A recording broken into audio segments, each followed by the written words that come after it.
bangun tidur ku terus ngompol, tidak lupa menggosok kon.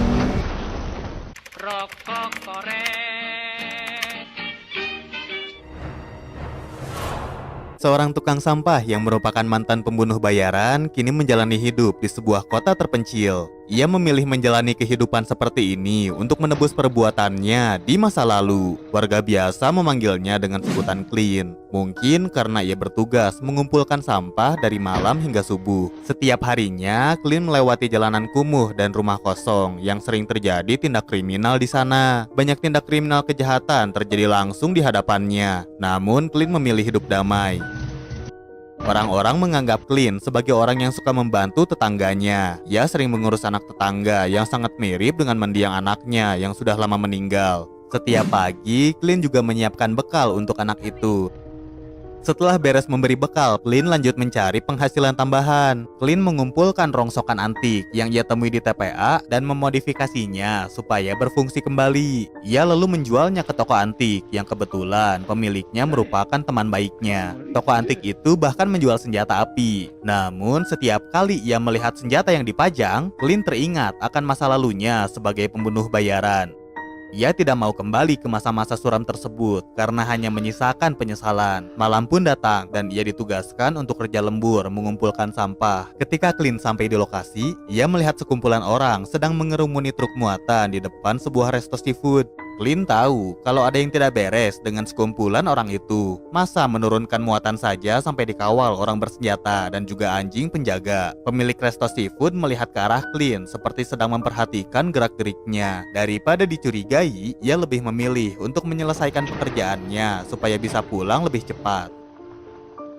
Sejak melihat pistol milik orang di resto seafood kemarin, Clean jadi sering mimpi buruk. Putrinya selalu hadir di mimpinya, dan itu membuat Clean gelisah. Kalau saja ia tidak menjadi pembunuh bayaran, mungkin putrinya masih hidup sampai sekarang. Namun apa boleh buat, nasi sudah menjadi lontong. Ia hanya bisa menjalani hidup walaupun dihantui rasa penyesalan. Untuk mengobati sedikit perasaan bersalah itu, Clean melampiaskannya dengan memanjakan Dianda. Saat Clean menaruh sepeda di rumah anak itu, neneknya Dianda terlihat tidak suka akan kehadiran Clean. Si nenek sebenarnya tahu kalau Clean ini orang baik. Hanya saja si nenek tidak mau terus-menerus mendapat bantuan dari Clean. Makanya sekarang ia agak judes. Si nenek sedikit cerita kalau dulu tuh daerah ini banyak penghuninya. Namun setelah narkoboy meluas, anak-anak muda menjadi barbar dan kasus kriminal ikutan meningkat. Andaikan saja kota ini kembali seperti sedia kala, mungkin anak-anak muda bisa terselamatkan. Si nenek pun meminta tolong pada Clean supaya menyelamatkan kota ini dan mengembalikannya seperti dulu. Namun Clean tidak menggubrisnya. Sementara itu, di sisi lain kota, bos resto seafood yang kerap dipanggil Michael itu sedang gencar-gencarnya menurunkan stok dari truk muatan. Kali ini, ia melakukannya di siang hari karena takut orang-orang seperti Clean akan curiga jika menurunkan muatan di malam hari. Mau siang ataupun malam tetap saja, ini adalah kegiatan ilegal. Alasannya simpel sih, karena Michael adalah bandar narkoboy kelas gurame. Ia dengan cerdik menyusupkan puluhan kilo tepung maizena ke dalam badan ikan. Setelah transaksi beres, Michael tiba-tiba memukul si pengantar secara membabi buta. Anaknya Michael yang ada di sana hanya terdiam ketika Michael menyiksa orang di siang bolong. Sambil berlumuran darah, Michael lalu mengecam anaknya kalau ini adalah bayaran bagi mereka yang berani meremehkan dirinya.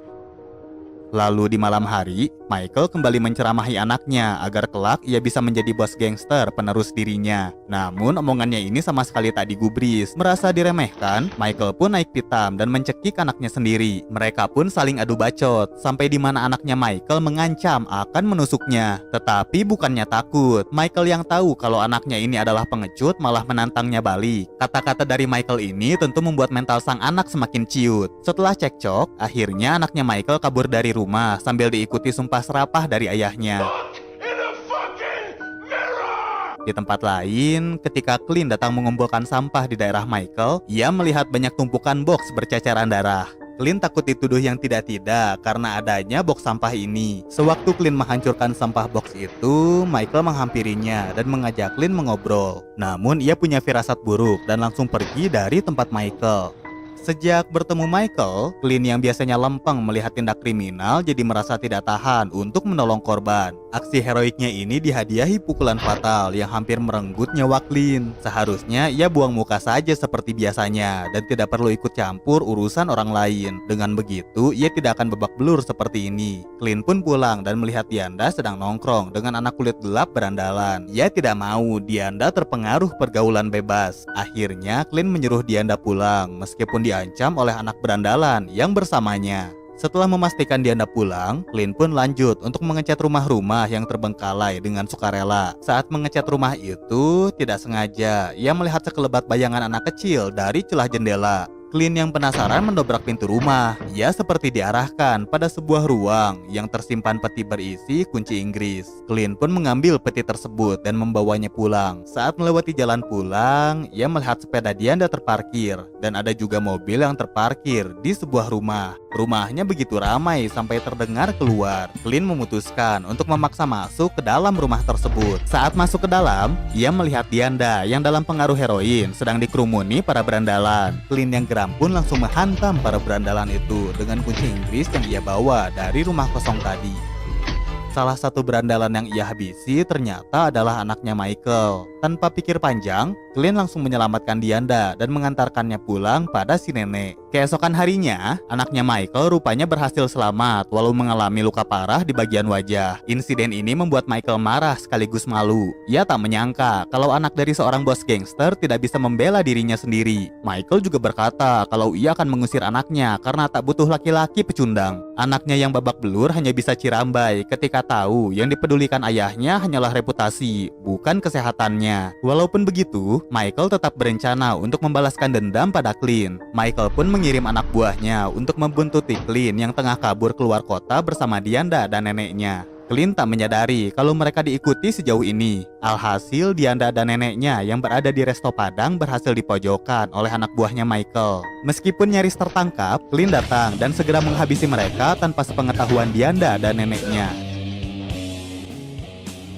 Tetapi bukannya senang bisa lolos, si nenek malah menyalahkan Clint karena gara-gara dia, mereka tidak bisa pulang ke kota dan kini menjadi buronan. Namun sang nenek tidak tahu bahwa Clint sebenarnya merupakan seorang mantan pembunuh bayaran. Membereskan hal sekecil ini adalah perkara mudah baginya. Clint berjanji akan menyelesaikan ini semua sehingga mereka bisa kembali ke kota dengan aman. Clint pun meninggalkan Dianda dan si nenek di tempat yang aman, sementara ia kembali ke kota untuk menepati janjinya. Pertama-tama, ia kembali ke rumahnya untuk mengambil uang simpanan. Ia menggunakan uang tersebut untuk menyiapkan alat-alat yang dibutuhkan, seperti membeli shotgun dan pistol suar dari teman baiknya di toko anti. Semua itu dilakukan demi menyingkirkan Michael.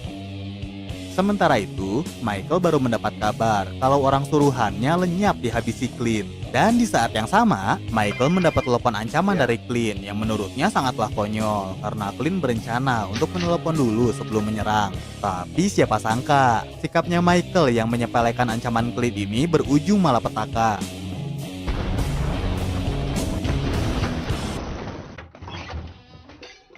He's in the fucking room!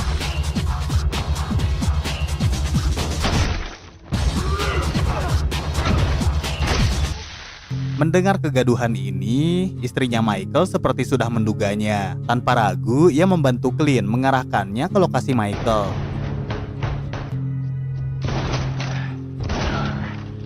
Clint kehabisan ammo, dan ia kebetulan melihat banyak koleksi shotgun hingga sniper milik Michael. Namun saat mau mengambilnya, ia diterjang oleh si bandar narkoboy.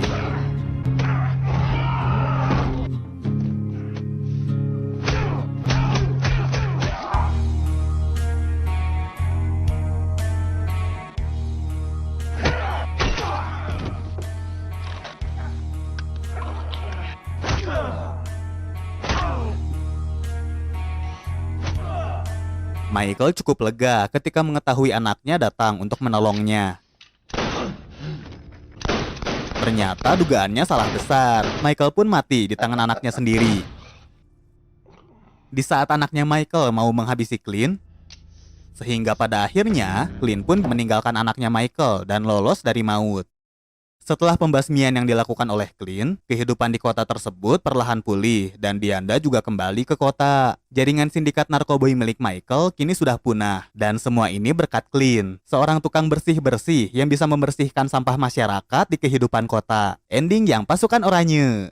Bagus sih kalau ada orang kayak Clint yang suka bersih-bersih. Tapi harus waspada juga sama orang yang suka bersih-bersih dirinya sendiri. Apalagi bersih-bersih kalau abis nipu. Kayak afiliator. Sekian alur cerita film Clint yang bisa Otong ceritakan. Jika ada saran, rekomendasi film, atau kritik sekalipun, bolehlah dilampiaskan di kolom komen. Terima kasih sudah menonton. Otong undur diri dan jangan lupa subrek.